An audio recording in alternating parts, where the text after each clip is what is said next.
windy or anything. Well, who knows? I mean, a transformer blew back here a couple years back. It lit up the entire, as they do, lit up the entire sky and flew into our neighbor's pool. Oh, It was crazy. hopefully the What neighbor's was not in that? the pool. It was the middle of the night. It was crazy. But at any rate, we had a weird brown out there for a second. Everything's still running. So I Just think enough we're to okay. keep us going, right? So to recap, we're at the bar. The floating Dance hall, right? Yeah. So he obviously he's met Artemis at the first race. They're kind of working together now. They come to that conclusion that it's the dance. Mm-hmm. So they go to the dance hall that he recreated that he was supposed to take her to, right?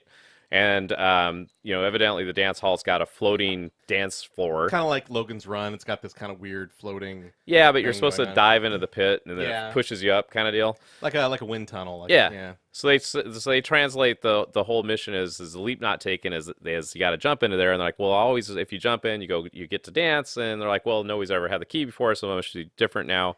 So they jump in, and of course they go dancing. Yeah. And they do the staying alive bit, right? That's great. Which is yeah. really really great.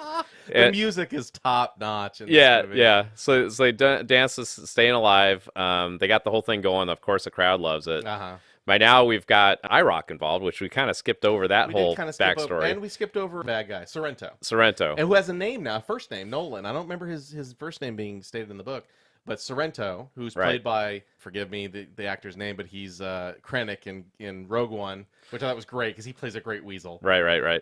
And he's, of course, hunting them. He was just kind of the corporate lackey in the book, but he was more the head in this one. And he's got this henchwoman who is a new character out in the real world hunting down. She's the debt collector that they mentioned, but he's got her hunting down Wade in the real world. Correct. And they find out who Wade is really quick because IROC finds it. Right, which is why I was mentioning that because in the dance scene, Wade mentions his real name. Yeah. Right, so Percival's real name is Wade Watts, and he's telling Artemis his real name because he's in love with her at that point. Already. 10 minutes in the movie, right? I'm like, really, dude? But then once they got to dancing, I'm like, I could see it. Yeah, well, I could totally she was see a it. very attractive, big-eyed elf yeah. princess type character, Ugh. right? So anyway, he reveals his real name, but that's back to IROC. So now IROC hears that, and of course wants to go attack the guy, kill him, what have you, in the real world, or eliminate his character. Mm-hmm. So backing up, the sequence we forgot is they go out and they find IROC to go after Wade before. Right, yeah. Sorrento does. Sorrento in does. his avatar. He goes to find Right. IROC. And IROC, when you see the character, is absolutely amazing. Oh yeah. Right, so he's got obviously the evil guy, the Yeah. evil character. He's skull face, Yeah. but the thing that was really cool is his center section of his body is a skull, Yeah. and you can see right through the eyes. Like Totally the eyes hollow. go all the way through, And the mouth too. Oh yeah, the mouth. So it's almost like there's arms, legs, and a head stuck on an actual skull. Yeah. Which sounds kind of ridiculous saying it, but actually once you see it, it's really really well done and If you've thought out. seen Death Becomes Her, that great scene with Yeah. Goldie Hawn where the shotgun blast is, it's kind of like that, Yeah, but yeah, and way better. Yeah. And he not only is it hollow, but he stores things in there. He Which does. is funny. One of the artifacts, that's where he comes in. Sorrento goes to IROC. IROC's basically a mercenary. He's basically a bounty hunter. Inside the Oasis, Yeah. not in the real life. Which I'll tell you right now, they never show his actual person. No, and it's voiced. But they by, make lots of nods to it. With he's got the bad Yeah. neck, and they have the conversation. They're complaining, and he's like, "Well, I've got this thing going on my neck, and I need physical therapy. This is gonna and of course Sorrento's like, shut up. yeah, I don't care." I don't care. But that's where they get the orb of whatever it is, which of course turns up later as the shield. But then he hires him to hunt down Parsifal, because Parsifal's already gotten the key, so is Artemis, so is H. And Sorrento was like, what the fuck's going on? So now we're at the bar again. Right. And now you've got IROC, which is there, and he's listening in, of course, to their dance. And Wade tells Percival, or tells Artemis his real name. And then, of course, IROC's communicating that to IOI, and then they go out and they The start. Sixers show up and fuck it all the up. Sixers show up, start blowing up the place. Yeah. Of course, there's a big gunfight. He pulls out the Rubik's Cube. Well, before that, did you notice the gun she pulled out? It was the pulse rifle from Aliens. Oh, geez. No, I didn't notice that I at heard all. this because I know that sound. I Right. know that sound. That's one of my favorite movies ever. And I looked at it, and you saw the counter for a split second on the side, that red LCD counter. I was like, oh, that's the pulse rifle. And of course, it had the grenade launcher and everything on it. Oh, and of course, his outfit was Buckaroo Banzai, right? Oh, that was so badass. Yeah. They're standing. We skipped this part too because it isn't in the book at all. But they're standing in H's garage in his little basement area, and he's trying on all these different outfits: punk Rock, Michael Jackson from Thriller. Oh, Thriller, yeah, little Thriller nod, yeah. Did you see what was on the wall? No. The election poster from Back to the Future for Goldie Wilson Oh, was on jeez. the wall. I was like, that's Goldie Wilson. I almost said it, but Oh, Yeah. yeah, okay. I didn't understand. At first I was thinking that was like H's dad. I don't No, know. no, that's Goldie Wilson. Yeah. Cracked me up. But Yeah. yeah, Back to the Future is totally it's Back to the Future is the grandfather of this film. It really is. It is because of the timeline jumps, right? Yeah, and because of the music and because of the reference, there's more Back to the Future references, I think, than any other single franchise. Mm-hmm. That's my opinion. I'll have to watch it again to make sure that's correct. Anyway, so we're at the bar. IROC's there. He's dressed as Buckaroo Banzai. She's dressed in some dress that's like, holy crap. Yeah, oh yeah. Very attractive, right? Very attractive. They're doing the Saturday Night, Saturday Night Fever dance. Yeah. He tells her her new name. IROC reports that up. Mm-hmm. IOI comes in with all the Sixers. They blow up the whole thing, and there's a big gunfight. And he gets shot. And, one of the things she's asking is, did you come prepared? Are you wearing? Which is like, what does that mean? Yeah, exactly. Are you prepared for this? And basically, she starts rubbing on him because he's got a full immersion suit, and he gets all feels her touching him, and kind of rolls with the whole "I'm in love with you" deal. That was a little more erotic than I would have expected for what is essentially a teeny bopper movie. Well, I would say that portion came before the "I love you" statement. Yes. Just a few moments before, without the conclusion. So it was probably why the "I love you" was in And there. even at 42, if I were being rubbed on by that thing, I might just go, yeah, I love you. Yeah, exactly. I might do that. But at 17, I definitely would have been. I've been handing her my social security card. Like, here you go. Yeah, at 17, you don't even need anybody else, right? So- Yeah, no kidding. I'm done. That's it. We're over. But anyway, they get out of the bar, they escape, and of course Artemis is pissed because she doesn't want to know his name. Although I get the impression she already does, but she doesn't want to know his name. She definitely doesn't want to tell him hers. Correct. At this point now, then they kind of step into where do they go after this? He goes back to the museum again to figure out the whole. No, they go after him in real life, right? Right. So he gets a note from Sorrento. Oh, right. He gets the email. The email from Sorrento that I have an offer for you, and of course he takes the first note. You don't have to go through all that extra steps either that are in the book. But so he goes and they have a trap. And in this one, he's a 3D image, hologram transported to real life, which is pretty cool. Yeah. Implying that they've got some additional thing going on that nobody else has got, which is pretty cool. That company has a that piece of technology. Yeah. We should say that IOI is the second biggest company. Yeah, whereas next to Oasis Oasis, is right? the biggest. Yeah. Or I should say Gregarious Systems. Gregarious Systems Inc. Yeah. Yeah. Now they've already established also at this point that Morrow pushed Og out. Like he kind of forced him to sign over his shares. That kind of was already covered at this point too. Yeah, they didn't go in a lot of detail. No. Like if you weren't paying attention, you'd miss it, but they did kind of touch on it. I get the impression there's going to be an extended cut coming out on DVD. Oh yeah. They've like got Lord to. of the Rings. It's going to be extended. Yeah. They have to, and put more.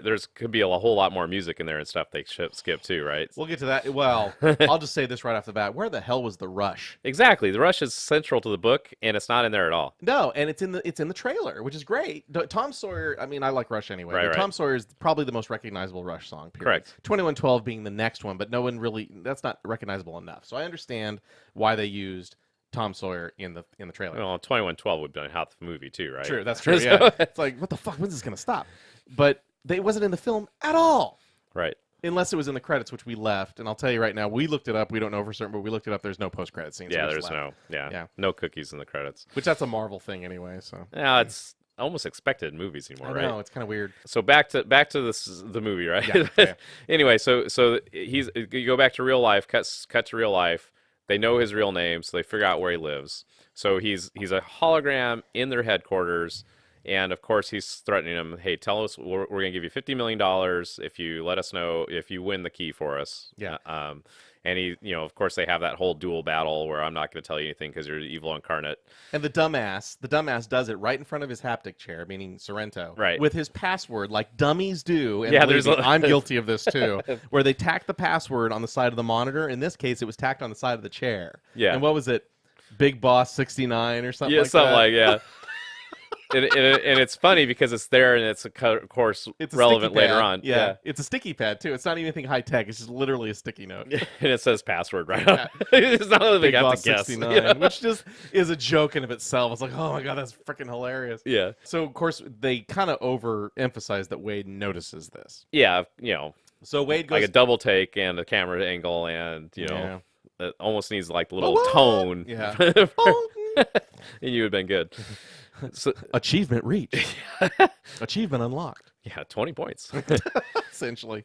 So anyway, so that he goes to go blow up the house, and he says, look, you do it, or we're gonna blow it. We know where you live. We know you went in there 3 days ago, and you haven't left. Yeah. And he's all, I'm not there. I'm not there. I'm not there.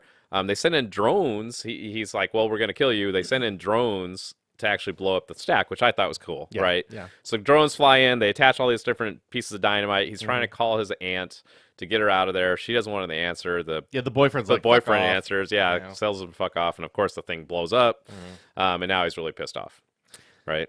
So it's kind of at this point when he runs back to warn Artemis and the rest of them that they're coming for them, and then he gets kidnapped. Wade gets kidnapped by somebody. Yeah, at that point, he's trying to send an email to all the other the top five, whatever they Right. call them. Yeah, and the high the high five. five. Yeah. So he tries to send the email to the other 4 characters in the high five to tell them that, hey, look, these guys are trying to kill me in real life. And at the same time he's doing that, he gets grabbed, and the classic little cloth goes over the nose, and he loses consciousness, right? Just creepy chloroform guy. Yeah, with which- a big tattoo on the side of his Which, face. based on the movies, must happen every day, right? I know, mean, it's yeah. like every third movie's got that. And same. they're just supposed to forgive it. Like, he kidnapped me. I'm just supposed to be okay with I'm it. fine. Yeah, that's Yeah. all good. And of course, you don't wake up groggy. You wake up instantly. Yeah, exactly. Yeah. And with a cute girl standing there, like, that's never going to happen. Yeah, exactly. So he gets knocked out, taken away, and then he wakes up with, of course, Artemis is in the room, which is where we really deviate from the book. But Oh, yeah. We'll get to that. So Artemis is part of the revolution. Mm-hmm. She lives only a couple blocks from him. It's got a whole crew around her. Now, this is the part where it slows down for me quite a bit. Just that scene. The scene on the roof, especially. It's like, really? Oh, they had to build on love interest because Yeah. it's not like he already didn't say he loves her, right? So, Yeah, and this is why it felt fast. But anyway, she's given her spiel about being the revolution and all this other stuff. yeah, and she shows, of course, she's got the birthmark, Yeah, right? Which funny, if I don't know if you noticed, but the birthmark came into her digital character at the end. I did. Yeah, Which I thought was cool. yeah. Yeah.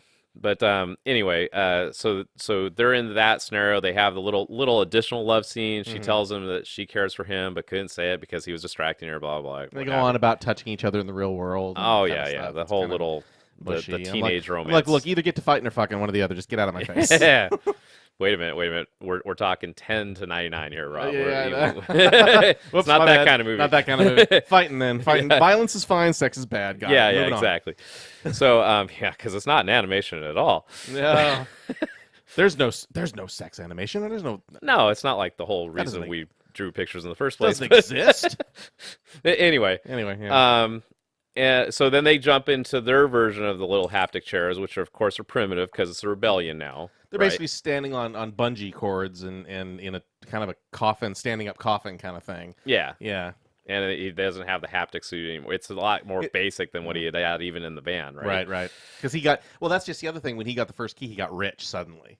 And so he was able to buy all these toys. That's why he was able to buy the cube, which we didn't even mention in the bar. The way they get out of the bar is using the Zemeckis cube to turn 60 seconds back in time Yeah. so they could escape. But he also bought armor, and he bought the haptic suit, and he bought all these other things. Yeah, they skipped over the whole. In the book, he made the money by advertising. Part of it, yeah. Yeah. But he did get a chunk of money for Yeah, he got winning. like $100,000 for Yeah. winning, but then he went out and got multi-millions just by tagging his name on different things, right? I will say it did have a RoboCop feel, which RoboCop does show up, by the way, for a split second. Right. But it had a RoboCop feel in that had all these, and also Blade Runner. It had all these news things going on where it was like, buy this, this will make you feel, all these kind of Oh, yeah, yeah. advertisements going on. And you could tell that some of them were Gunters that were selling sponsorships. Sure. But they didn't explain. No. So I think they were kind of alluding to that. Yeah, and back even Blade Runner though, the way they filmed the real world, not only with the advertising, but even that dark imaging to it. Yeah. Not as dark as Blade Runner, but No. still it was kind of that reality of This movie is a child of every movie Yeah, we watched exactly. back in the 80s. Oh yeah, Spielberg had fun. Oh, yeah. So and I'm curious about the writers who really kind of ran away with it. If that was Spielberg or somebody else, I mean, It that'd was be a group effort, I'm sure. I'm sure Klein was involved, too. Oh yeah, well you'd think so. I'd hope but so. he- Or they paid him a lot of money, either way. probably both, right? Probably both. So then they jump into the poor version of a haptic rig Yeah. that they've got in the rebellion, right? And that's when they figure out what the real clue is. Yeah, that's why she runs off the roof. She's like, I've got it. I've got it. figured Yeah, out." yeah. And because they figure out that it's about the date, Correct. Instead of the leap itself, it's about kissing a girl, which of course it's always about kissing a girl. Correct. And so she runs off. She figures it out first. Wade runs after her.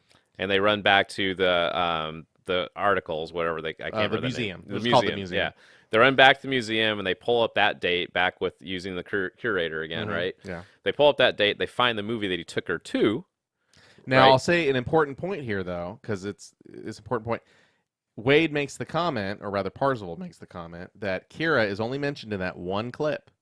And the curator's like, that can't be right. Now we know why he says that. Oh, yeah. He's like, that can't be right. She point. was very important to both these people, and he went through and like, sure enough, it's only mentioned the one time. So he gets the quarter. Correct. So he made a bet with the curator. He said, I will give you my entire fortune if I'm wrong. If I'm wrong, right. And the curator's like, nope, you're right. That's my quarter. He's like, what? That's my entire fortune. There you go. Yeah, exactly. 1/4. So it's important later, right? Yeah. So yeah, Artemis grabs it and gives it to him and Yeah. whatnot. But anyway, so they figure out the movie part, which is It's The Shining, right? this is the coolest thing in the whole movie. I was not expecting this at all. Of course, you saw everything else in the trailer. You saw the DeLorean. You saw the gods or whatever. I was not expecting this one bit, and it was one of the coolest things. One of my dreams is that before we die, they invent a holodeck where I can walk through my favorite films. Well, like the books nod is you have to do the lines, right? Right. So in the books, you have to like twice. You go through a movie and you have to quote every line from the movie to get points, and if you get enough points, you win the game, right? Yeah. So this didn't do that, but it did take you into the movie, Yeah, it did. right? So amazingly, the movie is The Shining, Oh, right? what a great choice. Oh my gosh, and they did a fantastic job with making H, the biggest baddest character, is scared of horror movies, so has never seen this darn movie. Nope. Right, so they're in The Shining, now they're in The Shining. They go in, they walk in the door, and there's this the book is tearing off a page every time. That's right. It's like it's a clock. It's a timer. clock, and it looks like a key, of course. So they look at it really quick, and they're like, "Oh, geez, we only have 5 minutes before this expires, so we got 5 minutes to find the key." Yeah. So H turns to Show and says, I don't watch scary movies. How scary is this? The Show looks up and it goes, I have to watch it through my hands. Yeah. Just instantly, it does the total typical horror movie thing where it pulls H away, and the ball H gets hit by the tennis ball. Yeah. Oh my god! And the whole theater's like, oh, Yeah. So. don't go in there. Oh no, don't. So H gets the tennis ball rolls up on H's foot. Of course, H is standing at the back of the group. You know the deal. Is. It's classic horror movie, right? That's right. Gets hit by the tennis ball, turns around and goes to see where the tennis ball comes from, and of course runs into the twins. Of course. Come play with us. Yeah. And he's like, do you girls know the way out? Like an idiot. Starts chasing him down. And the rest of the group comes right up and says, H, run away, run away. And of course it gets covered in blood. And well, that's just it. Not only were the characters saying that, the theater was saying that too. Like, like, no! Don't touch that button on the elevator. Yeah, exactly. Sure enough, blood comes flying, and you'd think that'd be it, but no. H goes flying down like a river of blood. Away from everybody else. Yeah, through an elongated, never-ending hallway, right? And slams right into the door, 237. After tearing the picture. That's right. He tore the picture, the Jack Nicholson picture of the ballroom. The ballroom with scene, everybody in it. Hanging on my wall right now. Right. But instead of Jack, it's Morrow and Kira. Correct. In that spot. And he rips it. And of course, you see it and you're like, oh, we know that picture. Yeah, exactly. Oh, yeah. And he falls into the labyrinth, too. And no, that's No, afterwards. 237 He first. goes to 237 first. And I remember, I don't know if you heard me say this out loud, but I did say it. I'm like, how are they going to pull this off? Because that scene is very, very naked. Oh, yes. In The Shining. Oh, another 17-year-old issue. I know. But they did a good job of covering it, and kind of like what they did in Deadpool when her boob flies out, and Colossus is like, oh, and put the hand in front of it. Right. That's exactly what they did with this. Same exact thing. Right. So so it lands in room 237. It runs into the lady in the bathtub. Oh hell, hi, nice lady. Oh my gosh, you're naked. So naked, yeah. Right. Not scared at all. No. Okay, and then of course the lady turns into a zombie. Well, before even that, H is like, I'm just gonna go with it. Yeah, it's fine. Let's do this. Yeah, let me kiss you here, right? Which the whole sexuality we all know it's thing, coming. right? The whole place is like waiting for it to come, and it actually is cooler than it is in The Shining. I think in this scene, when she doesn't just turn into a decrepit old lady, she turns into a badass zombie with an axe. Right. Oh, and of course we know, I guess. We're way past spoilers here, but H is actually female, right? Yeah, we know that. Yeah. So here she is. We don't know it in the movie yet. No, not in the movie yet, but in reality. So here she is, macking on a naked female. Yeah. So that kind of puts that whole element in the movie too, right? So Which I think they did an okay job with that. yeah, I'm all right Later with it it. comes up kind of weird, but yeah, I get that. But the zombie knocks her out of the room and then knocks her into or I should say knocks H into the labyrinth, which is one of my favorite shots in The Shining. That Correct, overshot with of the axe and the yeah, and they kind of combine that shot with the new shot and the zombie and the axe. And I kind of half expected a CGI Jack Nicholson to come cruising obviously along. they didn't want to pay Nicholson because they had that whole movie. They got I the know. twins, but they don't have Nicholson in it. I know it kind of bummed me out. I was kind of hoping for at least one little shot, you know, You one would think, right? Yeah. Or when the axe was hitting the door, here's Yep. Johnny or something, right? something. Nothing. No, I But was a little bummed. so and then eventually they open a door and somehow pull H Well, out. they of- opened the freezer door. Yeah. Where Scat, what's his name, in the kitchen, correct. and they open the Shining thing, and he opened the freezer door and pull him out. They don't explain. They shut the freezer Yeah. door again. Like, how'd Well, that happen? now it's all over all of a sudden. Well, that's when Artemis figures out. Well, it's not about the movie. No. It's about the girl. Once again, it's about the leap not taken. And then they Well, H tells them they're like the girl is the key, right? Mhm. Kira. Kira's the girl. Kira is Yeah. the key, right? And then they're going back to room 237, thinking they need to use a key on And room. H is like, no, I'm not going in there. No, There's a I'm not weird going naked, here. Yeah. there's a weird naked zombie in there. And Parzival goes, there's no zombies in The Shining. And that's when Artemis goes, wait a minute. Yeah, That's exactly. the deal. And then H was like, you know what? I saw a picture of her. And so they run- go look yeah. at the picture, and they realize it's a ballroom scene, and Yeah. so they go to the ballroom, right, where she's the only one dancing that's human, and then every all floating dancers. So it's a whole floating barroom scene, so no floor. You know what right? that reminded me of? The scene in the Haunted Mansion. Yeah, Very much so. yeah, Floating ghosts dancing, and she's the only human, and they're all kind of zombified ghosts floating around. And Artemis figures it out first what to do, and she takes the leap. correct. So Artemis jumps in there, and as soon as Artemis jumps into the dance scene, everybody else gets kicked out of the Shining movie. Yep. Kicked all the way back to the beginning, right? To the Outside theater of the entrance, theater, yeah. right? So, and then she's bouncing off of other, And if zombies' she falls, she heads. dies. It's like his pit Yeah. at the end. And dancing with a couple zombies, and finally gets up to Kira and says, "I'd like this dance." And Kira's like, "I thought you'd never ask." And that's kind of where the key number There's some two comes cute from. moments where Artemis is accidentally ripping arms off of zombies and Oh yeah, jumping on knocking their heads off. knocking Yeah, heads off. It's kind of cute. yeah. So key number two. And You then know. they just brush over everybody else getting the key. As Yeah, well. they don't even show it. They just all of a sudden everybody else scores go on there, Yeah, right? yeah. So